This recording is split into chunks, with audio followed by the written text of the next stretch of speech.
अगर आप गरीब पैदा हुए तो ये आपकी गलती नहीं है, लेकिन अगर आप गरीबी मर गए ये आप ही की गलती है। बिल गेट्स की कहावत कौन है? ये बिल गेट्स आज दुनिया में कुछ भी खरीद सकते हैं। बिल गेट्स कोई द्वीप टापू तो छोड़ो, पूरा देश खरीदने का सामर्थ्य रखते हैं। बिल गेट्स एक ऐसे व्यक्ति जिनकी पूरी की पूरी धन संपत्ति बांट दी जाए तो पृथ्वी पर हर इंसान के हिस्से कई हजारों रुपए आ जाएंगे। नमस्कार, मैं Vivek Bindra, founder and CEO बड़ा बिजनेस.com। बिल गेट्स की कई गर्लफ्रेंड्स ने उनको छोड़ दिया, उनकी हर गर्लफ्रेंड उनको छोड़ के जाती थी। क्यों? आज उनकी कई कहानियों की बात करेंगे, कैसे वो बने। Ajit Doval, Tendulkar, Steve jobs, Warren Buffett, Singapore, Marwari, public speaking, habits of billionaires. आपने मेरे कई वीडियोस देखे, बड़े सराहे ये पिछले वीडियोस हमने डाले, हर वीडियो मिलियंस में गए हैं। आने वाले समय में सुंदर पिचाई, मुकेश अंबानी। क्या हुआ मुकेश अंबानी के जीवन में, कैसे वो आगे निकले अनिल अंबानी के मुकाबले। Textile industry, furniture industry, America आगे कैसे बढ़ा, वेनेजुएला क्यों डूब गया, और सिखों की कम्युनिटी भी बड़ी जबरदस्त कम्युनिटी है। अगर इस चैनल का एक भी वीडियो आपने छोड़ दिया, समझ लेना बौद्धिक विकास से नाता तोड़ लिया। एक के बाद एक पावरफुल वीडियोस दे रहा हूं। बिल गेट दुनिया के उन 3 लोगों में जिनका पर्सनल नेटवर्थ $100 बिलियन से ज्यादा है,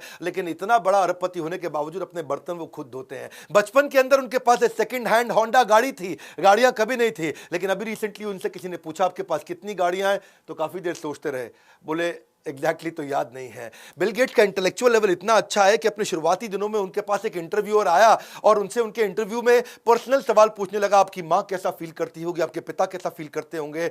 और जब उनसे ऐसे बड़े एवरेज क्वेश्चन पूछे तो उसने इतना गुस्से में, उसको तो कुछ बोले नहीं, खुद को बाथरूम में जाके बंद कर लिया। अंदर इतना इरिटेट हो गए, बाथरूम से निकले नहीं जब तक बेचारे उसने माफी नहीं मांग ली ना, उस जर्नलिस्ट ने, तब तक बाहर नहीं आए। उनको एवरेज बातें पसंद नहीं, एक्सट्रीमली अपने ऊपर टफ रहते हैं, अपने एम्प्लॉयज के ऊपर भी बहुत टफ रहते हैं। और ये कहते हैं कि स्टीव जॉब्स और मेरे में एक चीज कॉमन है कि हमें हमेशा एक्सीलेंस पसंद है, और अपने कॉलीग और एम्प्लॉयज जो हमारे केवल एक्सटेंशन है, वही केवल कॉलीग्स एम्प्लॉयज वही हमारे एक्सटेंशन होते हैं जो हमारे बिहाफ पे काम कर सकते हैं। उनसे हाई क्वालिटी स्टैंडर्ड का डिमांड करना। स्टीव जॉब्स भी ऐसे ही थे, ये भी ऐसे ही थे। बिल गेट्स हायरिंग के मामले में बड़े, उनको क्या है कि वो कोई बहुत एक्सपीरियंस्ड आदमी नहीं चाहिए, उनको 2 चीजें देखते हैं, एक उनका पैशन हो कंप्यूटर को लेके, बस कंप्यूटर पर लगा रहे, दूसरा उसको कोडिंग आनी चाहिए, ज्यादा कुछ नहीं। क्योंकि वो कहते हैं कि ज्यादा एक्सपीरियंस्ड आदमी ले लो ना तो दिक्कत है कि वो अडेप्ट करता नहीं है, और फ्रेश माइंडसेट का हो तो वो अडेप्ट कर लेता है।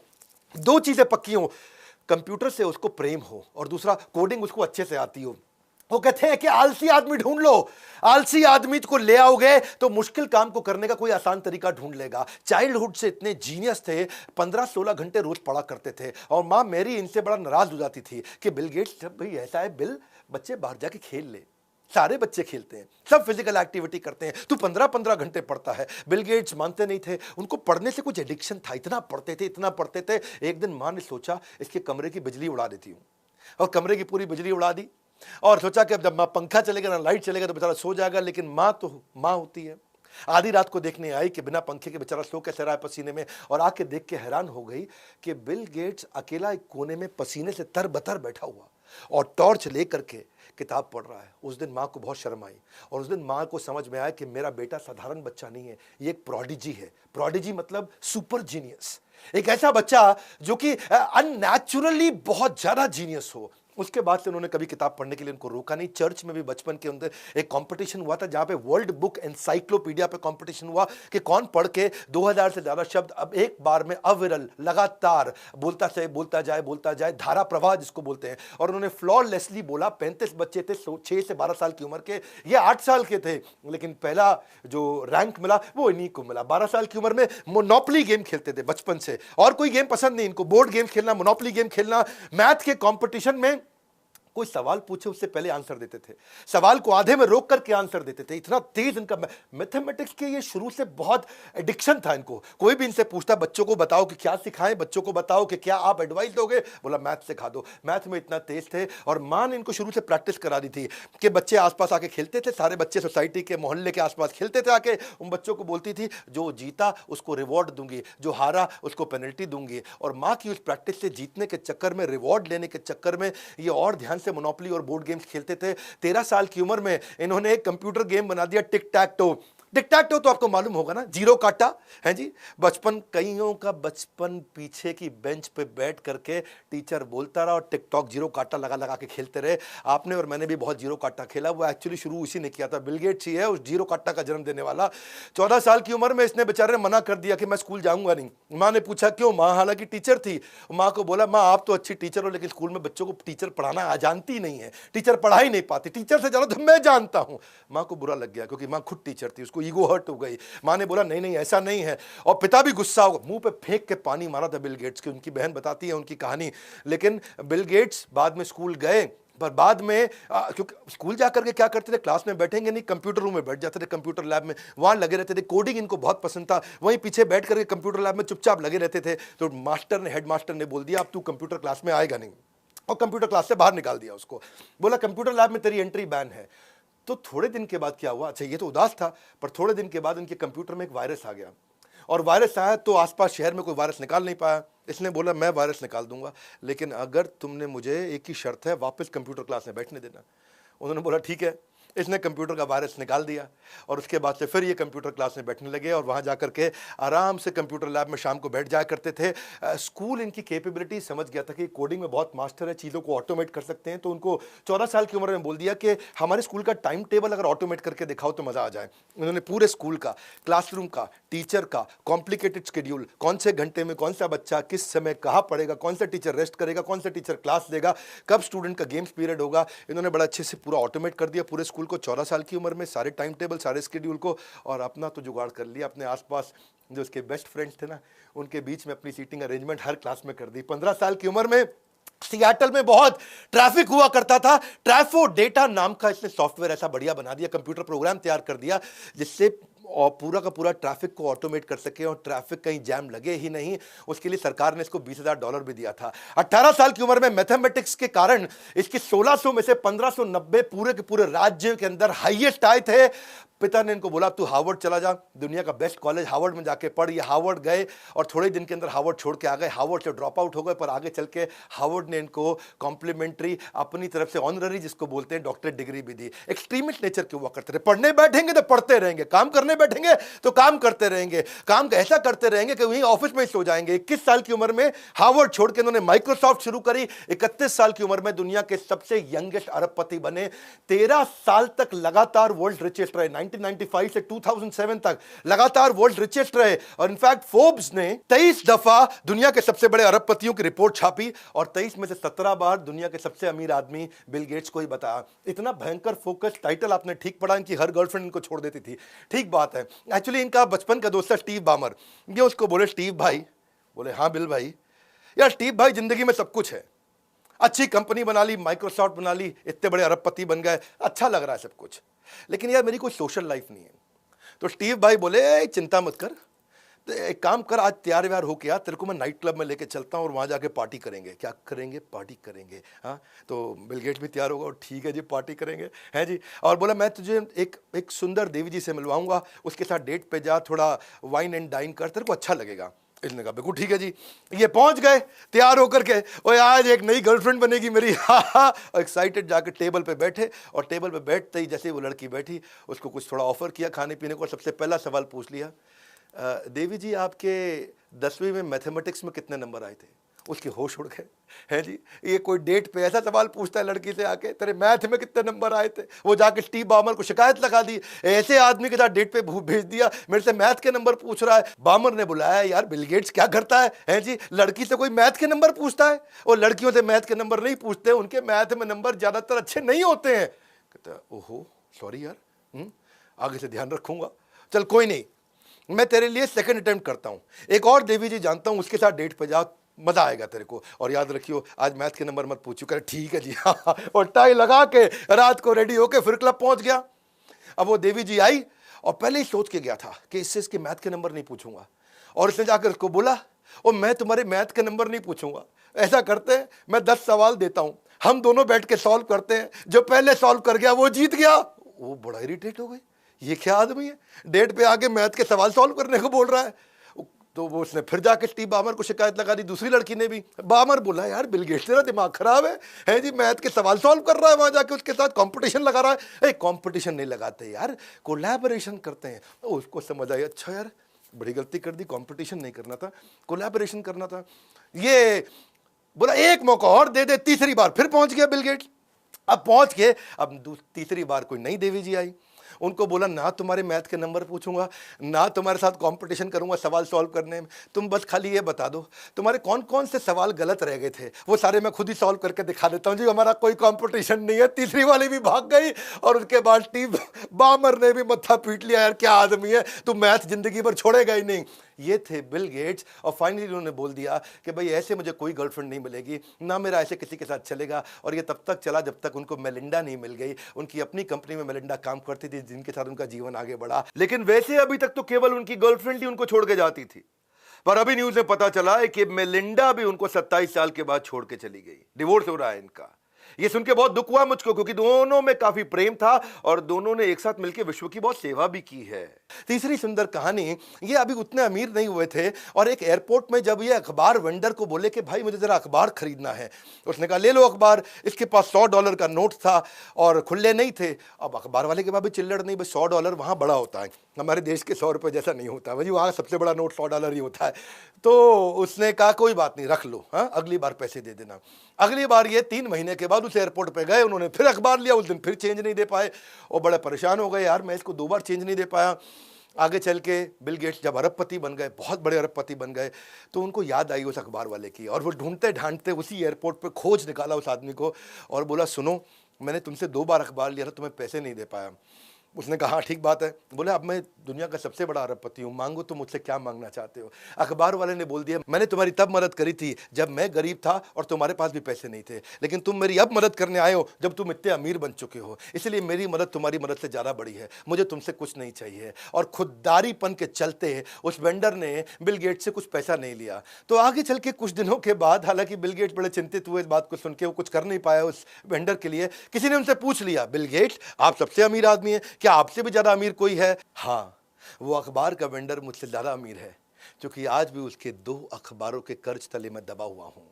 काइंडनेस और जेंटलनेस क्लेवरनेस से पहले आती है। अगली कहानी मैं बताऊंगा। पढ़ने का इतना एडिक्शन था, एक दिन फ्लाइट में बैठे और जब फ्लाइट में बैठे तो देखो जो अच्छी सीट्स होती है ना वो आइल सीट होती है, यानी कि बाहर वाली, क्योंकि उसमें स्पेस मिल जाता है, दायां हाथ आप हिला सकते हो। उससे कमज़ोर सीट मानी जाती है विंडो सीट, जहाँ पे बायां हाथ थोड़ा बहुत हिला सकते हो पर दाईं साइड से आप फंस जाते हो। और सबसे बेकार सीट मानी जाती है बीच की सीट, जहाँ दोनों तरफ से फंस जाते हो। और बिल गेट्स को बीच की सीट दे दी गई और बीच की सीट दे दी और किसी ने रियलाइज़ नहीं किया कि दुनिया के सबसे बड़े अरबपति को अपने इकॉनमी में बीच की सीट दे दी। पायलट को पता चला, वो आया जी पीछे आ करके अपने क्रू के साथ माफ़ी मांगने लगा, ओहो आप तो बिल गेट्स हो जी, हमसे गलती हो गई, आइल सीट कोई भी चूज़ कर लो जी, मैं आपके लिए अरेंज कर देता हूँ। तो बिल गेट्स तब किताब पढ़ रहे थे अपनी। बोले देखो प्लेन टेक ऑफ करने लगा है, मैं किताब खोल चुका हूं, अब मैं उठ करके अगर अपनी सीट बदलूंगा और जाके अनसेटल होऊंगा तो वो सब करने के चक्कर में मेरे 5 पेज कम हो जाएंगे और it's only a loss of 5 pages if I change my seat. यहाँ रह करके भी मैंने पढ़ना है और मैं आराम से पढ़ लूंगा, अब तो मैं सेट हो चुका हूँ, मुझे पढ़ने दीजिए। बिल गेट्स का इतना फोकस, लॉस ऑफ 5 पेजेस, ये मेरे लिए बड़ी इंस्पायरिंग स्टोरी थी। वो एक शुरू में नोटोरियस बॉस हुआ करते थे, बाद में नोटवर्दी बिजनेसमैन बने। शुरू के टाइम पे पॉल एलन के साथ जब उन्होंने कंपनी चालू करी तो रात को 12 बजे, क्योंकि वो बड़े एम्प्लॉयज़ पे कठोर थे, रात को 12 बजे, 1 बजे, 2 बजे बड़ी खतरनाक ईमेल्स भेजा करते थे कि तूने दुनिया का सबसे स्टूपिड कोड लिखा है, ऐसा करके डांटने की ईमेल्स लिखा करते थे। लेकिन जब उससे लोग पूछते तुम इतना कठोर क्यों हो, बोला कठोर तो हूँ लेकिन स्टीव जॉब जितना कठोर थोड़ी हूँ, वो तो मेरे से भी ज़्यादा गुस्सैल आदमी है। तो शुरुआत के दिनों में बिल गेट्स ये मानते हैं कि शायद मैं इतना एम्प्लॉय फ्रेंडली नहीं था, बड़ा माइक्रो मैनेज किया करता था लोगों को, उनकी अटेंडेंस चेक करता था, ये कौन आया, ये कितने बजे आया, ये कितने बजे निकला, ये 6 बजे का टाइम है, डॉट 6 बजे निकल गया और ये 6:05 पे निकला और बिल्कुल रुकते नहीं, बड़ा माइक्रो मैनेज करते थे। तो उनके दोस्त स्टीव बामर ने भी आगे चल के बोला, पॉल एलन ने भी बोला यार ऐसे मत किया कर, क्या कर रहा है, एम्प्लॉयज अच्छा नहीं लगता है, इतने एम्प्लॉय काम करते हैं, आने जाने का टाइम ही चेक करता रहता है। इसने कहा ठीक है यार ये बड़ा बुरा मान रहे हैं जी, मेलिंडा भी बुरा मान रही है। तो इसने क्या किया, इसने लोगों की सारी नंबर प्लेट याद कर ली गाड़ियों की और नंबर प्लेट याद करके पार्किंग में जाके चेक करता था किसकी गाड़ी कितने बजे आई। आगे चल के जब इसका केबिन बड़ा हो गया तो अपनी खिड़की भी ऐसी लगा निकाली जिससे सारी गाड़ियों के नंबर प्लेट याद किया करता था कि कौन टाइम से आया, कौन टाइम से गया, और इसको लगा कि अब तो किसी को पता भी नहीं चलेगा और मैं चेक भी कर लूँगा इस तरह। बाद में चल करके बिल गेट्स को जब रियलाइज़ हुआ तो उसने अपने आप को काफ़ी इंप्रूव भी किया। एक और उन्होंने हमेशा बोला है कि मैं गाली देने की बहुत आदत थी। हाँ, वो एक एफ वर्ड होता है ना गाली का, हाँ, FU-K ऐसा करके एक वर्ड आता है जो गाली देते हैं लोग काफ़ी। मैं हमेशा प्रार्थना करता हूँ कि हमें देश का चरित्र निर्माण करना इस चैनल पे, तो हम कोशिश करते हैं कि हम अच्छी बातें बताएं, पर बिल गेट्स मानते थे कि उनके अंदर ये कमी थी। वो हर स्पीच के अंदर, हर मीटिंग के अंदर F word, FU, F this, F that बहुत बोला करते थे। तो उन्होंने बाद में अपना एक सेक्रेटरी बिठा लिया कि तू गिना कर भाई कितनी बार गाली दी है, मैंने इसको कम करा दूं।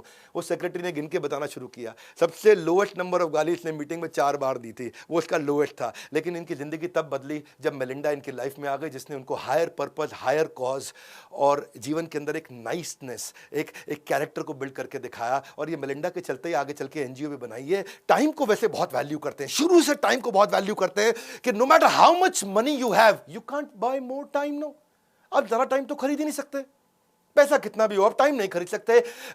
सी बेसिकली ये कहते हैं कि मैं हर एक से मीटिंग नहीं करूंगा, मैं ज्यादा लंबी मीटिंग नहीं करूंगा, मैं बहुत शॉर्ट मीटिंग करूंगा, बहुत क्विक मीटिंग करूंगा, लेंदी डिस्कशन मैं पसंद नहीं करता। इतना प्रेम करते अपने काम से कि वहीं ऑफिस के अंदर सो जाते। इन्होंने जिंदगी के अंदर केवल 5 छुट्टियां ली। 33 साल इन्होंने माइक्रोसॉफ्ट को चलाया, 33 साल ये माइक्रोसॉफ्ट के CEO थे, पर छुट्टी 5 बार ली। पहली छुट्टी इन्होंने 1 जनवरी 1994 को मेलिंडा से शादी के टाइम पे ली। दूसरी छुट्टी इन्होंने 10 जून 1994 को ली, उस दिन ये बहुत दुखी थे, इनकी मां का देहांत हो गया। तीसरी इन्होंने 26 अप्रैल 1996 को ली, जब इनकी बेटी का जन्म हुआ। उसके बाद चौथी छुट्टी 1999 में जब बेटे का जन्म हुआ, और पांचवी जब दोबारा बेटी का जन्म हुआ 2002 में। बिल गेट्स जिंदगी भर इकॉनमी में फ्लाई करते रहे। ये तब तक इकॉनमी में फ्लाई करते रहे जब तक इनका प्राइवेट जेट नहीं आया। ये बोलते थे कि भाई टाइम तो उतना ही लगता है, बिजनेस में बैठूं, इकॉनमी में बैठूं, उतरने का टाइम तो सेम ही है। और अगर मैं बहुत लंबा या बहुत मोटा होता तो बिजनेस क्लास में जाता, नहीं तो मेरे चक्कर में बाकी लोग भी बिजनेस क्लास मांगेंगे। हमारे यहाँ कंपनी की सबकी पॉलिसी है, सब इकोनॉमी में जाएंगे। तो पैसा बचाने के बहुत बहुत ध्यान रखते थे, रुपया पाई बचा के चला करते थे।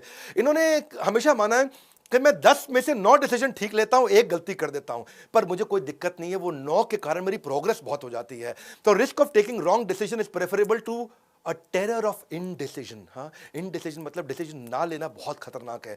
और हर बैड डिसीजन के अगेंस्ट ये डजन्स ऑफ गुड डिसीजन जरूर लिया करते थे। और अपनी गलतियों से बहुत सीखते थे, इनोवेशन पे बहुत फोकस करते थे, PR बहुत करते थे, ये इनकी ताकत थी। तो उनकी 5 गलतियां जो ये मानते हैं, उनमें से एक गलती थी कि ये कंट्रोल ऑल्ट डिलीट इन्होंने बनाया कंप्यूटर को लॉक करने के लिए। जबकि लाइनेक्स में क्या था, खाली सुपर और L दबा लो तो लॉक हो जाता था, पर मैक में क्या था, एप्पल में सिंगल की था लॉक करने का। इन्होंने बोला यार मैंने बड़ा कंज्यूमर अनफ्रेंडली बना दिया, कंट्रोल ऑल्ट डिलीट है, दूर दूर उंगलियां दबा के करना पड़ता है। दूसरी गलती ये मानते हैं कि SaaS और क्लाउड कंप्यूटिंग और प्रोजेक्ट मैनेजमेंट के जो कम्युनिकेशन के जो प्लेटफॉर्म्स थे, हमने उसको प्रायोरिटी नहीं रखा माइक्रोसॉफ्ट में, वो गूगल और अमेजॉन ने हमसे पहले बना दिया। तीसरी ये गलती मानते हैं कि हमारा जो विंडोज ऑपरेटिंग सिस्टम है वो बाकी सब जगह सारे ऑपरेटिंग सिस्टम छोटे होते जा रहे थे, मशीन छोटी हो रही थी, मोबाइल छोटे हो रहे थे, और हमारे कंप्यूटर्स के साइजेस बढ़ते चले जा रहे थे। इस चक्कर में जब तक ये मोबाइल में भी पहुंचे, ये लेट पहुंचे मोबाइल के अंदर, और मोबाइल को भी नहीं मैनेज कर पाए, क्योंकि इनके यहां सब कुछ हमेशा बल्कि रहा है। चौथी गलती ये मानते हैं कि माइक्रोसॉफ्ट भी इंटरनेट टेक्नोलॉजी में लीडर बन सकता था, लेकिन ये क्या किया इन्होंने, ये अपने ब्राउजर वर्जन ठीक करते रहे और गूगल यूजर एक्सपीरियंस ठीक करता रहा इंटरनेट टेक्नोलॉजी में। गूगल ने इंटरनेट का राजा बन गया। जो पर्सनल कंप्यूटर के मामले में दुनिया का राजा माइक्रोसॉफ्ट था, ऐसे ही इंटरनेट एक्सपीरियंस के मामले में दुनिया का राजा गूगल बन गया। और गूगल ने बहुत तेज गेम चेंज किया, माइक्रोसॉफ्ट ने उस पर ध्यान नहीं दिया, और ये ब्राउजर वर्जन ठीक करते रहे, यूजर एक्सपीरियंस पे फोकस नहीं कर पाए। पांचवी गलती ये मानते हैं कि मैं पॉलिटिकल पार्टीज के साथ रिश्ता नहीं बना पाया। यूएस के अंदर पॉलिटिकल पार्टीज के साथ लॉबिंग नहीं कर पाने के कारण इनके ऊपर बहुत नाम खराब हुए। ये कहते थे अपने लिए, कंपनी के लिए, पॉलिटिक्स अपनी तरफ है, माइक्रोसॉफ्ट को अकेला छोड़ दो, हम माइक्रोसॉफ्ट हैं, हम अकेले चलेंगे, हमें किसी की जरूरत नहीं। और वहीं ये हुआ कि स्टीव जॉब्स की कंपनी अच्छे पॉलिटिकल रिलेशंस बना के रखती थी, और इनके ऊपर मोनोपोली का आरोप भी लगने लगा, और मोनोपोली के आरोप के चलते यूएस फेडरल गवर्नमेंट के साथ इनके झगड़े बढ़े, और इनको आगे चल के बहुत फाइन भी देने पड़े। बहरहाल बिल गेट्स अपनी गलतियों को मानते रहे हैं और सीखते रहे, तेजी से आगे बढ़े हैं, और ऐसा समय आया कि बड़ा अल्ट्रा लग्जूरियस मकान इन्होंने बनाया। इनके मकान की बहुत चर्चा होती है। वो कहते हैं, मैंने बताया ना आपको, if you are born poor it's not your mistake, but if you die poor it's certainly your mistake. अगर तू गरीब पैदा पैदा हुआ तेरी गलती नहीं है, तू गरीब मरा, सुन मेरी बात, ये केवल तेरी गलती है। इन्होंने दुनिया के सबसे सेफेस्ट घरों में घर बनाया। आप जानते हैं बकिंगम पैलेस, व्हाइट हाउस और किम जोंग यू, इन तीनों के मकान के बाद जो चौथा सबसे सेफ मकान है दुनिया का, वो बिल गेट्स का है। बिल गेट्स ने तो ऐसे मकान बनाया कि अपने लिए तो बड़ी जमीन ली, आजू बाजू के सारे मकान भी खरीद लिए। सेफ्टी के चक्कर में दूर दूर तक जितने मकान थे वो सारे खरीद लिए कि बोले मैं इसको इतना सेफ बनाऊंगा। $14.5 मिलियन की बाजू की प्रॉपर्टी ऐसे ही खरीद ली। हजारों लाखों $मिलियन का ये प्रॉपर्टी टैक्स देते हैं। और इन्होंने, इनके मकान में लकड़ी इतनी लगी है कि अगर सारी लकड़ी बेच दें तो कम से कम $150 मिलियन तो उनको लकड़ी बेचने का मिल जाएगा। अपने सारे विजिटर जो भी इनके मकान में आते हैं उसके साथ में एक माइक्रो चिप डाल देते हैं। वो माइक्रो चिप से ट्रैक कर सकते हैं अंदर ही अंदर कि वो मेरे मकान में घुस के कहाँ कहाँ जा रहा है, उसकी सारी मूवमेंट को ट्रैक कर सकते हैं। Flood proof, cyclone proof, earthquake proof, heat proof, cold proof, हर चीज़ का प्रूफ। ज़बरदस्त मकान उन्होंने बनाया। इनके घर के अंदर इलेक्ट्रीशियन, प्लम्बर, कारपेंटर, तरह तरह के chef, gardener, house keeping, security guard, CCTV camera operator, इनके doctor, physiotherapist, fitness trainer, dietitian, general practitioning जो डॉक्टर्स होते हैं, वो सब मिला के लगभग 1200 एम्प्लॉई है इनके मकान के अंदर है जी। आज तक मुकेश अंबानी के बारे में जानते थे, उनके मकान के बारे में 2-4 लाइन और बताऊं। पेड़ों को पानी देने के लिए सब कुछ ऑटोमेट कर दिया है। इलेक्ट्रॉनिकली सारे पेड़ों को मॉनिटर किया जाता है। जो भी सूख गया उसको पानी अपने आप मिल जाता है। अंदर चॉकलेट और आइसक्रीम के लिए तो अलग ही कमरे बना दिए हैं। हर कमरे के साथ में किचन जरूर रखते हैं। इनको ना गर्म खाने का शौक है और मकान इतना बड़ा है कि अगर एक किचन से दूर के कमरे में अगर खाना लेके जाना ठंडा हो जाता है। और गर्म खाने के शौकीन होने के चलते आज जिस कमरे में बैठा हूं उसी के किचन से मेरा खाना बन के आएगा। हाईटेक सेंसर सिस्टम पूरा बना दिया है सर्दी गर्मी को मैनेज करने के लिए। प्राइवेट बीच अपने घर के साथ बना लिया जिसकी रेत को कैरेबियन आइलैंड से हर साल इंपोर्ट करके रेत भी बाहर से लेकर के आते हैं।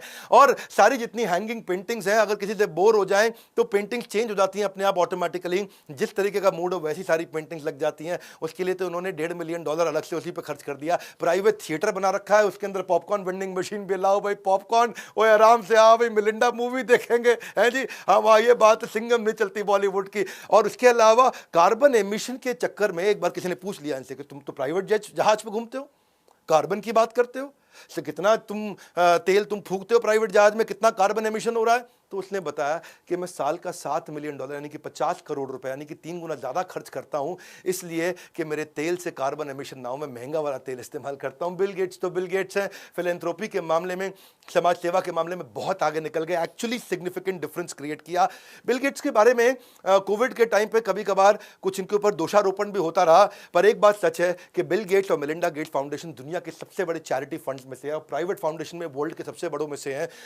2000 में उन्होंने बनाया था। $1 बिलियन हर साल खर्च कर देते हैं गरीबी पे, भूखमरी पे, बीमारियों पे और एजुकेशन पे। माइक्रोसॉफ्ट जो है ये हर साल एक बिड भी लॉन्च करता है कि कौन इस फाउंडेशन को सबसे ज्यादा दान देगा।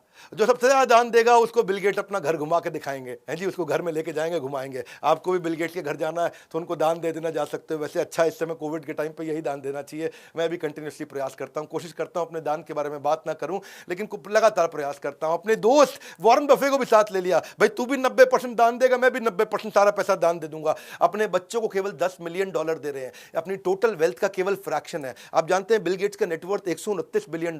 $129 बिलियन मतलब समझो 10 लाख करोड़ रुपया। ऐसा समझो बच्चों को कितना दिया, 10 लाख करोड़ है, 10 लाख करोड़ का 10% 1 लाख करोड़ बच्चों को दे सकते थे, नहीं दिया। 10 लाख करोड़ में से 1 लाख करोड़ नहीं दिया, कोई नहीं, 10,000 करोड़ दे देते, नहीं दिया। 1,000 करोड़ दे देते, नहीं दिया। 100 करोड़ दे देते, नहीं दिया। हर बच्चे को उन्होंने केवल 70 करोड़ रुपए दिया। उन्होंने कहा बच्चों को ज्यादा पैसा देने की जरूरत नहीं है। 10 लाख करोड़ की नेटवर्थ में बच्चों को केवल 70 करोड़ दिया, बाकी पूरा पैसा दान में दे रहे हैं। बिल मेलिंडा गेट्स फाउंडेशन इन्होंने तब शुरू किया था जब इन्हें पता चला कि अफ्रीका के अंदर दस्त और उल्टी से बच्चे मर जाते हैं। डायरिया बोलते हैं उसको, शायद हैजा भी बोलते होंगे, कि लूज मोशन से बच्चे मर सकते हैं। इन्होंने अमेरिका में सुना नहीं था बात ये। एक्चुअली इनके लिए ये अनयूजुअल था। जैसे कोई आपको बोले संडे के बाद ट्यूसडे आ गया, आप कहोगे अरे पागल है क्या, संडे के बाद मंडे आता है, ट्यूसडे नहीं आता। ऐसे ही जैसे इनको पता चला कि दस्त उल्टी के कारण कोई बच्चा मर गया तो उनको लगा यार अमेरिका में कभी ऐसा नहीं हुआ आज तक, हम आज इतनी उम्र हो गई हमारी और आज तक हमने कभी सुना नहीं। तो इसलिए तब इन्होंने डिसाइड किया कि बिल मेलिंडा गेट्स फाउंडेशन की मदद से अफ्रीका में, इंडिया में, थर्ड वर्ल्ड कंट्रीज में जाके हम काफ़ी काम करेंगे।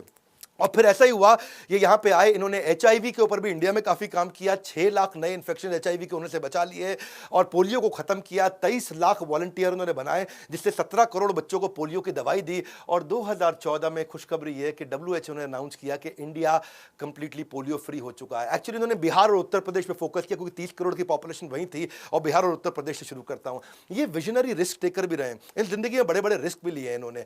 माइक्रोसॉफ्ट अपने कंपटीशन को इसीलिए खत्म कर सका क्योंकि रिस्क लेकर के they always used to think ahead of time. इनकी एक कहावत है, वो क्या है, अगर आप आगे रहना चाहते हो तो आगे की सोचो। अंग्रेजी में क्या बोलते हैं, if you want to get ahead in business think ahead. बड़ा ये मेरे लिए पर्सनल इंस्पिरेशन है, ये कहावत मुझको बहुत पसंद है। अगर आगे रहना चाहते हो तो आगे की सोचो। हमने भी ये बड़ा बिजनेस में प्रयास किया, इसलिए हम भी कैटेगरी क्रिएटर हैं। बहरहाल ये कहते हैं कि मैं $1 मिलियन या $100 मिलियन मैं कितना भी इन्वेस्ट करूंगा, डेटा बहुत एनालाइज करता हूं, मुझको डेटा एनालाइज करना बहुत पसंद है। तो डेटा एनालाइज करके ही रिस्क लेते हैं। और ये क्या कहते हैं, मैं इनके 5 रिस्क बताता हूं जिंदगी के सबसे बड़े। ये कहते हैं कि sometimes to do big you have to take big risk also. पर इनके कैलकुलेटेड रिस्क, पहला रिस्क इन्होंने लिया जब इन्होंने हार्वर्ड को छोड़ दिया और हार्वर्ड ने आगे चल के इनको ऑनररी डॉक्टरेट भी दिया। दूसरा रिस्क इन्होंने लिया 1980 में जब इनकी आईबीएम के साथ डील हुई। इन्होंने अपना ऑपरेटिंग सिस्टम बना दिया था माइक्रोसॉफ्ट का, और आईबीएम ने बोला भाई बिल्लू भैया तुम्हारा ऑपरेटिंग सिस्टम बहुत बढ़िया, हमको दे दो। बोले दे देंगे।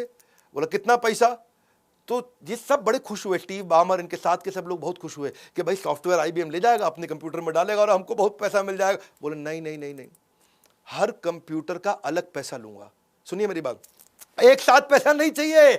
हर कंप्यूटर पे जब जब तुम अपने आईबीएम के अंदर मेरा सॉफ्टवेयर यूज करोगे, मुझको रॉयल्टी फीस चाहिए, और तुमको ही नहीं बाकी सबको भी बेचूंगा आगे चल के। और इस रॉयल्टी के चलते इन्होंने जिसने मशीन बनाई, जिसने कंप्यूटर बेचा, उसके अंदर सॉफ्टवेयर इनका और इनको रॉयल्टी फी मिलती रही। वो रिस्क था। आईबीएम हो सकता है इनको डील को मना कर सकता था, इनके सारे पार्टनर दोस्तों ने बोला था, एम्प्लॉयज ने बोला था अरे एक बार में पैसा ले लेना, मुझे मारेंगे जिंदगी में। लेकिन इन्होंने एक मुश्त ना लेने की जगह रॉयल्टी का फोकस किया तो पूरी दुनिया कैप्चर कर गए। तीसरा इनका रिस्क था कि इन्होंने, एप्पल ने जब अपना ऑपरेटिंग सिस्टम 84 में लॉन्च किया, सबने बोला तू अलग कर भैया, तेरा चलेगा नहीं, एप्पल बहुत तेज आदमी है, स्टीव जॉब्स है वहां पे।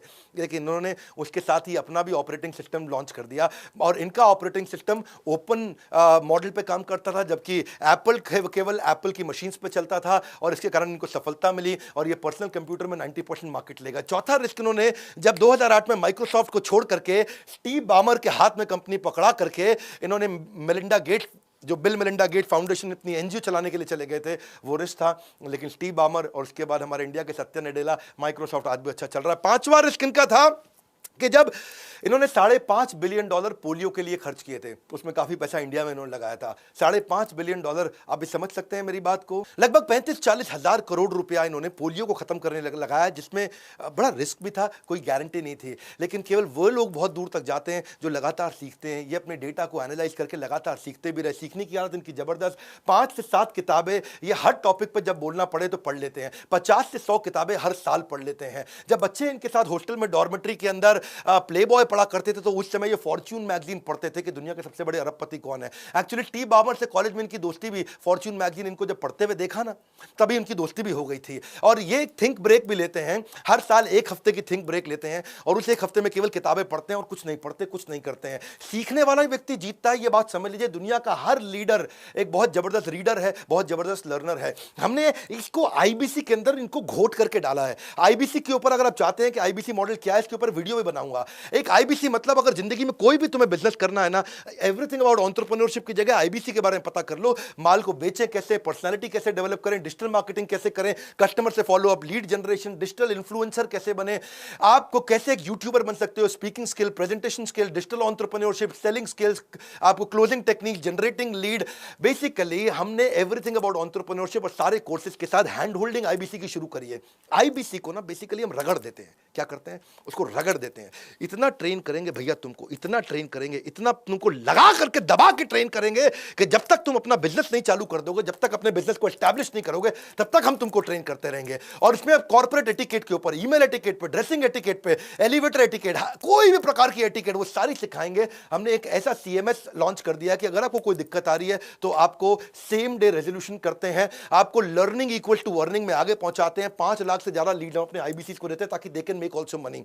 इनफैक्ट इनफैक्ट अगर किसी के पास आज पैसे नहीं है ना, उसको फाइनेंस भी करा देते हैं, उसको पैसे भी देने की जरूरत नहीं है। अगर आपके पास पैसे नहीं है, आईबीसी के लिए जरूर पता करिएगा। मुझे गर्व है हम आपको फाइनेंस करा रहे हैं, मुझे गर्व है कि आज इस बात पे गर्व है कि हम फंड कर रहे हैं नए भारत के उभरते सपनों को। इसीलिए हम आपके भी सपनों को फंड करना चाहेंगे। आप ऑनलाइन नंबर पर पता लगाइए, रगड़ देंगे कैंपेन क्या है। इतना जबरदस्त ट्रेनिंग करते हैं, जब तक भैया तेरे को कॉलर से पकड़ लेंगे, जब तक तेरा स्टार्टअप सक्सेसफुल ना हो जाए तब तक तुझे पकड़ के रखेंगे। इसीलिए इंडिपेंडेंट बिजनेस कंसल्टेंट बनिए, बड़ा बिजनेस के साथ में बड़े गर्व के साथ बोल रहा हूं, आज हमारे आईबीसी सफल होते चले जा रहे हैं। इस वीडियो को शेयर करिएगा।